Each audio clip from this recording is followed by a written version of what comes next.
कुछ लोग मरने के बाद भी अमर हो जाते हैं। उनका शरीर तो चला जाता है पर उनके विचार पीढ़ियों तक जीते हैं। आज हम बात कर रहे हैं उस संत की, उस योद्धा सन्यासी की, जिसने दुनिया को भारत की आत्मा से परिचित कराया, जिसने युवाओं को बताया कि उठो जागो और तब तक मत रुको जब तक लक्ष्य की प्राप्ति नहीं हो जाती है। आज 4 जुलाई है, स्वामी विवेकानंद जी की पुण्यतिथि। आज उनकी कहानी सुनाने बैठी हूँ आप लोगों को। ये सिर्फ कहानी नहीं, एक जीवन है जो खुद में 100 कहानियों से भी गहरा है। 1863, कलकत्ता का एक सामान्य सा घर।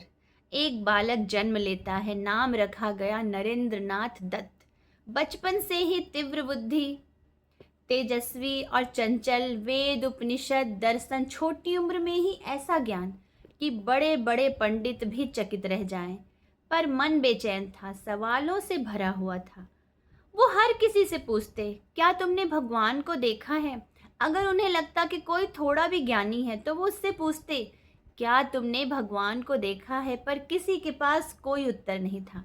फिर एक दिन उनके जीवन में एक नाम आया, रामकृष्ण परमहंस, एक शांत साधु। उन्होंने कहा, हाँ, मैंने भगवान को देखा है, जैसे मैं तुम्हें देख रहा हूँ ठीक वैसे ही।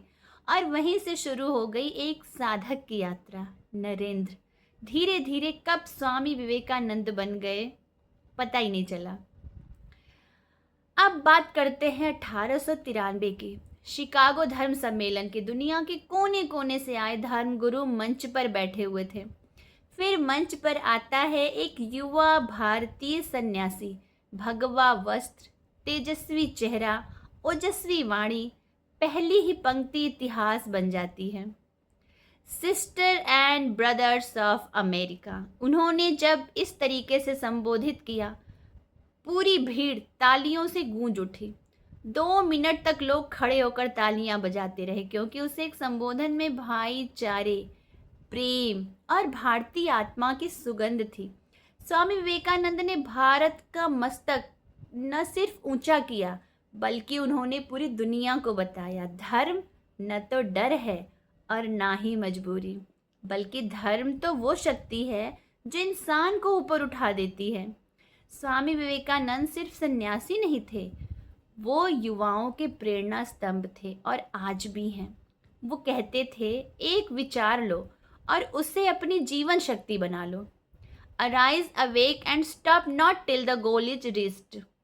वो कहते थे, तुम कमजोर नहीं हो, खुद को पहचानो। उन्होंने अपने जीवन से सिखाया, देशभक्ति सिर्फ नारा नहीं है, कर्म है।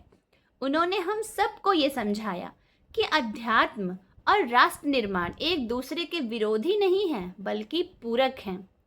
4 जुलाई 1902 स्वामी विवेकानंद ध्यान में बैठते हैं और शाम होते होते अपना शरीर त्याग देते हैं, केवल 39 वर्ष की आयु में। लेकिन क्या वो सच में गए? सच्चाई है, नहीं।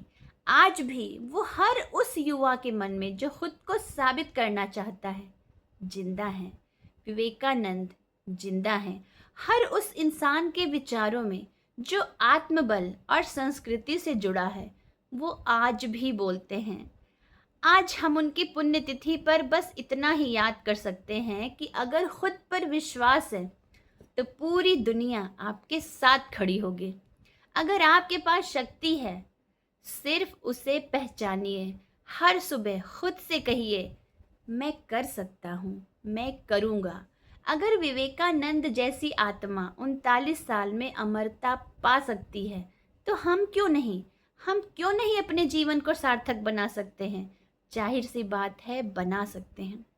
स्वामी जी चले गए, पर आज भी उनके विचार हमें प्रेरणा देते हैं। आज 4 जुलाई है, चलिए उनके विचारों को जीने का संकल्प लेते हैं। उठिए, जागिए और कुछ ऐसा करिए कि जब आप जाएं तब दुनिया कहे कि एक विवेकानंद फिर से गया है। स्वामी विवेकानंद अमर रहें। वंदे मातरम।